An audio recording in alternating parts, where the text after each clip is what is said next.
Hello friends, आप सभी का स्वागत है हमारे YouTube चैनल ईज एडू पर। फ्रेंड्स, आज के इस वीडियो में हम आपके लिए लेकर आए हैं बीपीएससी द्वारा आयोजित होने वाली जो अभी शिक्षक की परीक्षा होने वाली है, इसके लिए इम्पोर्टेंट जीएस के क्वेश्चंस जो कि आपके लिए परीक्षा में बहुत ही इंपॉर्टेंट साबित होने वाले हैं। फ्रेंड्स, अगर वीडियो पसंद आए और अगर ये कंसेप्ट पसंद आए तो चैनल को लाइक शेयर सब्सक्राइब जरूर कीजिएगा। फ्रेंड्स, शुरू करते हैं आज का ये वीडियो। हमारा पहला सवाल है, किसी उपकरण की लघुत्तम इकाई क्या हो सकती है? तो इसका राइट आंसर होगा ऑप्शन डी, इनमें से कोई नहीं। क्यों? क्योंकि लघुत्तम इकाई का अर्थ वो होता है कि वह छोटी से छोटी राशि जो किसी यंत्र के द्वारा सही ढंग से शुद्धता के साथ मापी जा सकती है। तो हर मापक यंत्र की कोई ना कोई लघुत्तम इकाई जरूर होती है। जैसे अगर मीटर स्केल की हम बात कर लें तो 1 मिलीमीटर हो जाएगा, चाहे उसी तरह से अगर कोई भी वॉल्यूम मापने वाला है तो उसके लिए क्यूबिक सेंटीमीटर हो गया। घड़ी के लिए अगर बात करें तो एक सेकेंड का समय हो जाएगा। तो ये सब अलग अलग हो सकते हैं, मतलब यहाँ पर लघुत्तम इकाई कोई फिक्स्ड इकाई नहीं होती है। आगे बढ़ते हैं। हमारा अगला सवाल है, निम्न में से किस वस्तु में लोच का सर्वोच्च गुणांक होता है? तो इसका राइट आंसर क्या होगा? इसका राइट आंसर होगा ऑप्शन ए, इस्पात। जी हाँ फ्रेंड्स, इस्पात में सबसे अधिक लोच होता है, मतलब इलास्टिसिटी का गुण जो होता है वो सबसे अधिक होता है। और इलास्टिसिटी का अर्थ क्या होता है, लोच का अर्थ क्या होता है कि बाहरी बल से अगर कोई भी तरह का परिवर्तन हो रहा हो या होने वाला हो तो उस परिवर्तन का विरोध करना, यानी कि जैसे ही बल हटा लेते हैं और वो पहले से फिर अपनी अवस्था में आ सकता है या वापस लाया जा सकता है, तो इस गुण को लोच कहते हैं। तो लोच सबसे ज्यादा जो होता है वो इस्पात में होता है। आगे बढ़ते हैं फ्रेंड्स। हमारा अगला सवाल है, जल से भरे बीकर में एक बर्फ का टुकड़ा तैर रहा है, जब जल पूरी तरह गल जाएगा तो क्या होगा? तो इसका राइट आंसर क्या होगा? ऑप्शन सी, जल स्तर समान रहेगा। जी हाँ दोस्तों, क्यों? क्योंकि जल से भरे हुए बीकर में जब बर्फ का टुकड़ा रखा गया हुआ है तो बर्फ के डालने पर आयतन में जितनी वृद्धि होनी चाहिए वो ऑलरेडी हो चुकी होगी।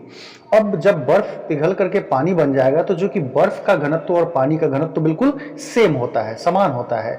इसीलिए बर्फ का टुकड़ा डालने पर उसके घनत्व में किसी प्रकार का परिवर्तन नहीं होगा, अतः जल स्तर भी वहां बिल्कुल समान रहेगा।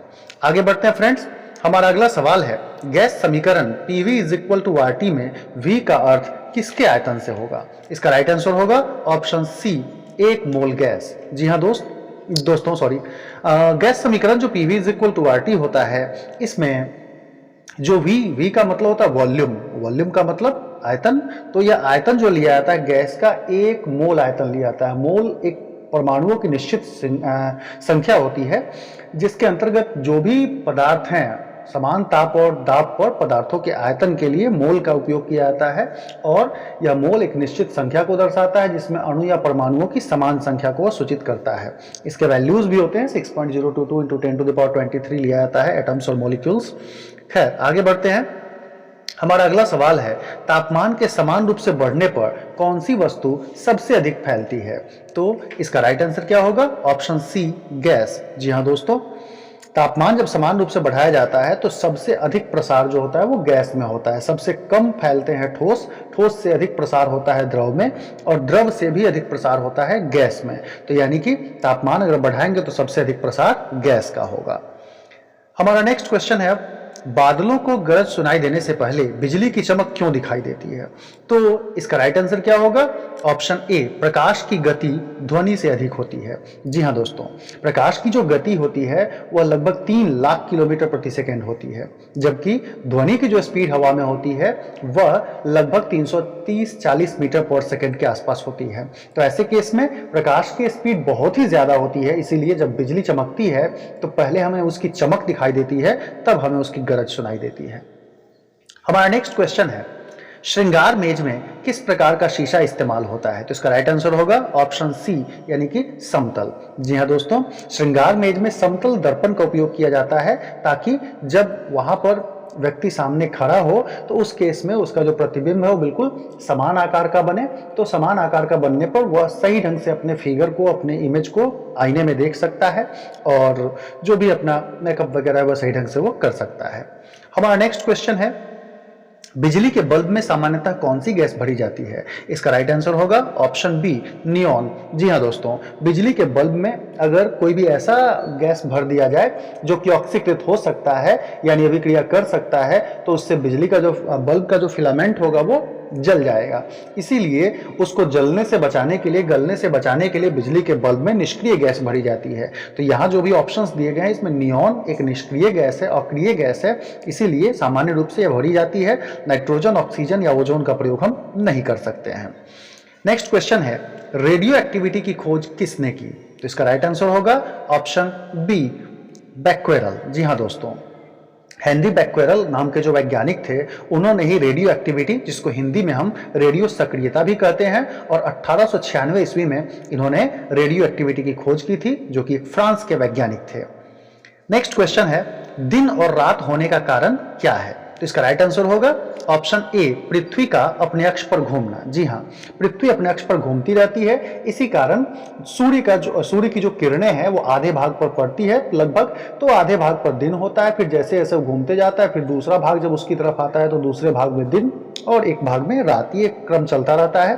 परिक्रमण वो समय होता है जब सूर्य के चारों तरफ पृथ्वी परिक्रमा करती है, तो इसके कारण मौसम में बदलाव होता है, जो हमारा ऋतुओं का चेंज होना है वो उसके कारण होता है, लेकिन दिन और रात का होना केवल अपने अक्ष पर घूमने के कारण होता है। तो राइट आंसर ऑप्शन ए होगा। हमारा नेक्स्ट क्वेश्चन है, सबसे बड़ा ग्रह कौन सा है? तो इसका राइट आंसर होगा ऑप्शन ए, बृहस्पति। जी हाँ दोस्तों, बृहस्पति सौर मंडल का सबसे बड़ा ग्रह है, जो कि सूर्य की परिक्रमा करने में लगभग 11.9 ईयर्स या फिर आप कह सकते हैं लगभग 12 वर्ष लगाता है। इसके अभी तक 79 सैटेलाइट्स की खोज हो चुकी है, जिसमें गैनीमेड जो होता है इसका सबसे बड़ा उपग्रह माना गया है।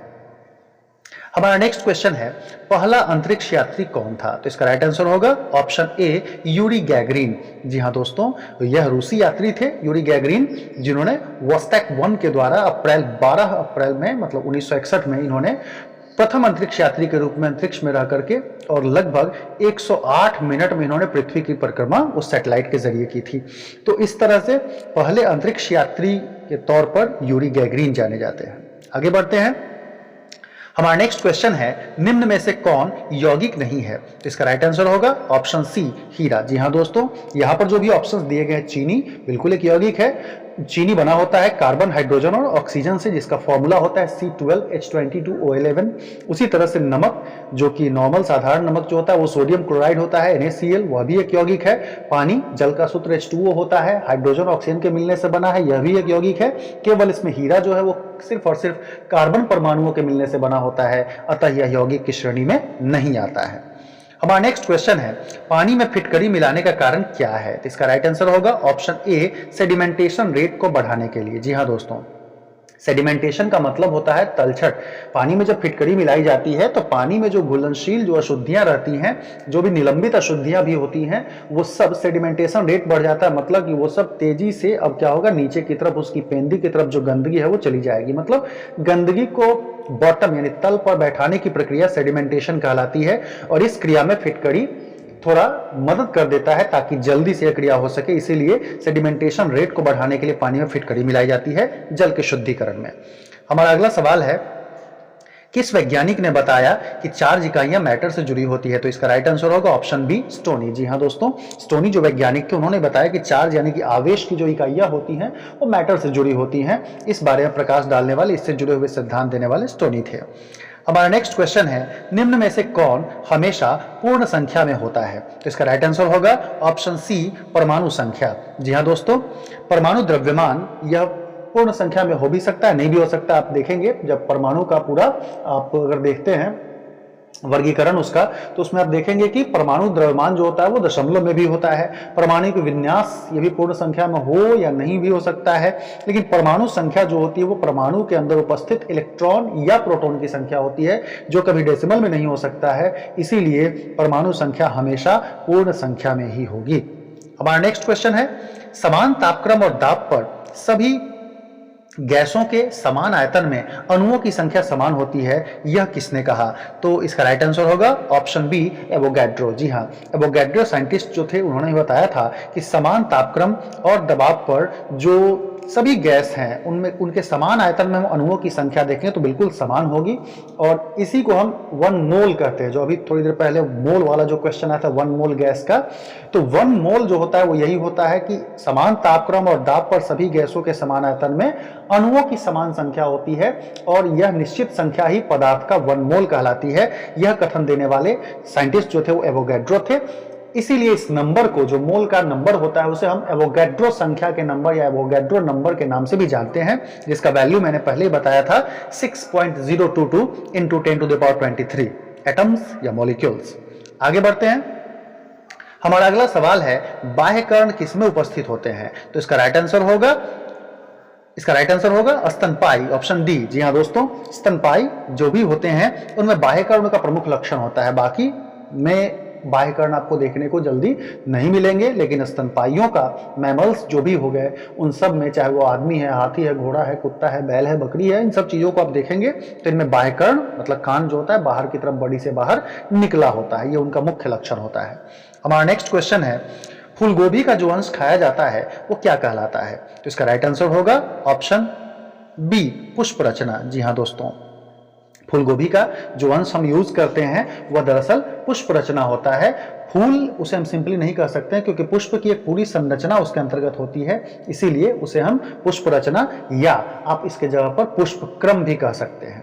खैर, आगे बढ़ते हैं। हमारा नेक्स्ट क्वेश्चन है अल्कोहलिक फर्मेंटेशन का अंतिम उत्पाद क्या है? तो इसका राइट आंसर होगा ऑप्शन डी, इथाइल अल्कोहल या फिर लैक्टिक एसिड। जी हाँ, फर्मेंटेशन एक ऐसी प्रक्रिया होती है जिसमें ग्लूकोज कन्वर्ट हो जाता है अल्कोहल में। ग्लूकोज का किण्वन हो जाना या फर्मेंटेशन हो जाना, ग्लूकोज से अल्कोहल का निर्माण होता है, यानी कि एथाइल अल्कोहल। या फिर कभी कभी जब ऑक्सीजन की कमी हो जाती है तो उस केस में लैक्टिक एसिड भी बनाता है। जैसे खिलाड़ियों को आप कभी कोई देखते हैं चलते चलते अचानक पैर में दर्द हो जाता है, तो वो ऑक्सीजन की जो कमी हो जाती है, इस कारण बॉडी के अंदर जो ग्लूकोज के फॉर्म में एनर्जी होती है, ग्लूकोज का आंशिक ऑक्सीकरण होता है और वह लैक्टिक एसिड में कन्वर्ट हो जाता है, जिसके कारण वहां क्रैम्प्स हो जाते हैं मसल्स में और उनको वह दर्द करने लगता है।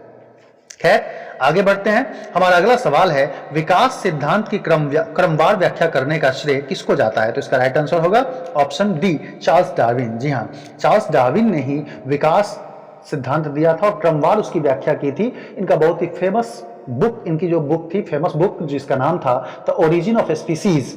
ओरिजिन ऑफ स्पीसीज में इन्होंने विकास सिद्धांत की क्रमवार व्याख्या की है। इसीलिए इनके द्वारा जो विकास के लिए सिद्धांत दिया गया, इसको कहते हैं चार्ल्स डार्विन का विकासवादी सिद्धांत। खैर, अगला सवाल हमारा है जैन धर्म के लोगों के अनुसार महावीर अंतिम क्या थे? तो इसका राइट आंसर होगा ऑप्शन डी, तीर्थंकर। जी हाँ दोस्तों, इसका जो राइट आंसर होगा वो ऑप्शन डी, तीर्थंकर होगा, क्योंकि जैन धर्म के लोग ऐसा मानते हैं कि उनके 24वें और अंतिम तीर्थंकर भगवान महावीर थे और जिन्होंने जैन धर्म का सर्वाधिक प्रचार प्रसार किया। हमारा अगला सवाल है निम्न में से कौन सा शहर इस्लाम, यहूदी और ईसाई के लिए पवित्र स्थल बन गया है? तो इसका राइट आंसर होगा यरूशलेम। जी हाँ दोस्तों, यरूशलेम जो शहर है उस वहां पर इस्लाम के लिए भी प्रमुख स्थल है, वो यहूदियों के लिए माना जाता है पवित्र स्थल और ईसाइयों के लिए पवित्र स्थल माना जाता है। तो इस तरह से विश्व के 3 प्रमुख धर्मों इस्लाम, यहूदी और ईसाई का एक पवित्र स्थल बन गया है यरूशलेम के लिए। हमारा अगला सवाल है भारत ने अपना द्वितीय परमाणु परीक्षण कब किया? तो इसका राइट आंसर होगा ऑप्शन डी, 1998। जी हाँ, भारत ने सबसे पहले 18 में 1974 को पोखरण, यानी कि जो राजस्थान का पोखरण जगह था, वहां पर अपना पहला परमाणु परीक्षण किया था। लेकिन बाद में फिर मई 1998 में पोखरण में ही, उस समय एपीजे अब्दुल कलाम के नेतृत्व में यह परीक्षण हुआ था और भारत का दूसरा परमाणु परीक्षण उस समय किया गया था। हमारा अगला सवाल है एशिया में द्वितीय विश्व युद्ध के बाद अपने को स्वाधीन घोषित करने वाला सबसे पहला देश कौन था? तो इसका राइट आंसर होगा ऑप्शन ए, भारत। जी हाँ, दूसरा जो विश्व युद्ध था वो 1939 से 1945 तक चला था और 45 के बाद 1947 में भारत स्वतंत्र हुआ 15 अगस्त 1947 को। इसके ठीक बाद इंडोनेशिया स्वतंत्र हुआ था 1947 में ही, और श्रीलंका और वर्मा जो थे ये 1948 में स्वतंत्र हुए थे। तो फ्रेंड्स, आपको ये वीडियो कैसा लगा हमें कमेंट बॉक्स में जरूर बताइएगा। पसंद आया तो चैनल को लाइक, शेयर, सब्सक्राइब कीजिएगा। फिर इसी तरह हम आपसे मिलेंगे अगले वीडियोज में आपके लिए अलग अलग कंसेप्ट लेकर के, ताकि आपकी तैयारी को और बेहतर बना सके। फिर मिलते हैं नेक्स्ट वीडियो में नेक्स्ट कंसेप्ट के साथ। Till then, bye bye.